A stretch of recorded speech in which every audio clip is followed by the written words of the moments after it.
अंतरिक्ष में भारत एक के बाद एक नई कामयाबी हासिल कर रहा है। चांद के तमाम राज खोलने के बाद अब भारत एक और इतिहास लिखने वाला है। चांद की तरह ही सूरज के भी राज खोलने वाला है। इसरो का पहला सोलर मिशन आदित्य L1 सूरज के रहस्यों से पर्दा हटाएगा। आदित्य L1 के बहुत जल्द लैग्रेंज पॉइंट 1 पर पहुंचने की उम्मीद है।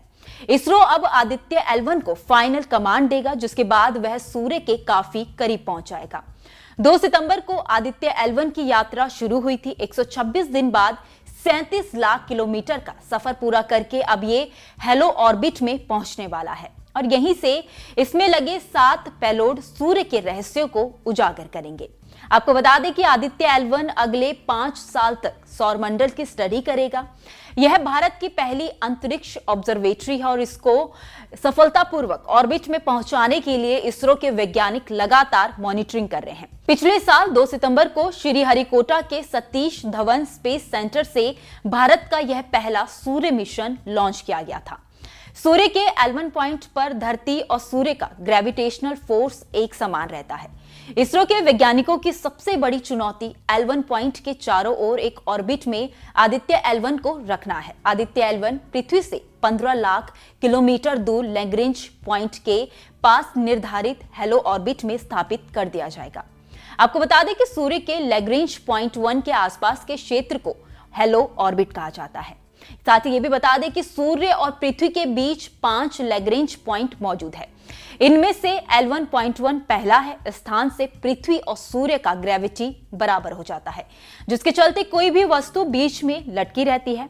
L1 पॉइंट पर आदित्य के 4 पेलोड सीधे सूर्य की ओर होंगे। बाकी के 3 पेलोड L1 पर ही क्षेत्रों की स्टडी करेगा।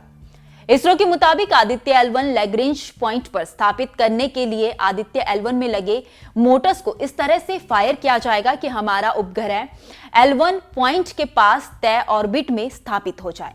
इस मैनूवर के सफल होने के साथ ही आदित्य L1 उपग्रह लैग्रेंज पॉइंट के चारों ओर घूमते हुए सूर्य की स्टडी करना शुरू कर देगा।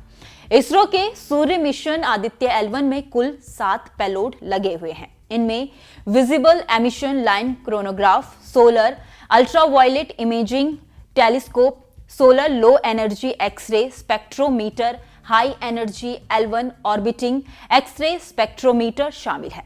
इन पेलोड द्वारा इसरो सीधे तौर पर सूर्य को ट्रैक करेगा। बता दें कि 3 इन-सिटू मापने वाले उपकरण हैं, जिनमें Aditya solar wind particle experiment, plasma analyser package for Aditya और advance 3 dimensional high resolution digital magnetometer शामिल है। आदित्य L1 पॉइंट पर पहुंच जाएगा तो वह यह कोरोना से निकलने वाली गर्मी और गर्म हवाओं की स्टडी करेगा।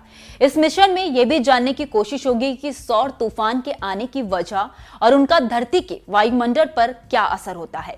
इसके अलावा आदित्य L1 सौर हवाओं के विभाजन और तापमान की स्टडी करेगा और सौरमंडल को समझने की कोशिश करेगा। खैर, इस खबर में इतना है। इस खबर को लेकर आपकी क्या राय है, आप हमें कमेंट करके जरूर बताइए।